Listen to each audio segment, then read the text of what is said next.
வீராணம் ஏரி இந்த ஆண்டின் முதல் முறையாக முழு கொள்ளளவை எட்டியுள்ளது. கூடுதல் விவரங்களை நமது செய்தியாளர் சங்கரிடம் கேட்கலாம். சங்கர், முழு விவரங்களை சொல்லலாம். கடலூர் மாவட்டம் காட்டுமன்னார் கோயில் ஆல்பேட்டையில் அமர்ந்துள்ளது வீராண ஏரி. இந்த பகுதியினுடைய நீர் ஆதாரமாக விளங்குகிறது வீராண ஏரி. வீராணம் ஏரிக்கு கீழணையிலிருந்து நீர் வர்றது வடாறு வழியாக வருகிறது.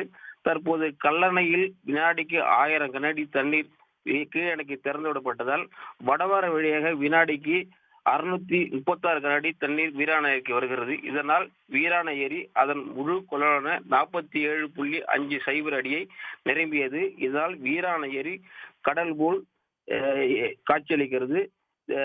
தற்போது சென்னைக்கு வினாடிக்கு 74 கனஅடி தண்ணீர் திறக்கப்படுகிறது. பாசனத்திற்கும் தண்ணீர் திறக்கப்படுகிறது.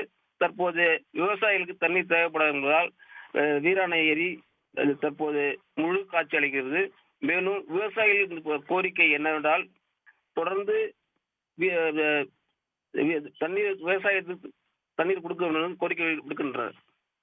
உடனுக்குடன் செய்திகளை தெரிந்து கொள்ள சன் நியூஸ் பெல் ஐகானை கிளிக் பண்ணுங்க.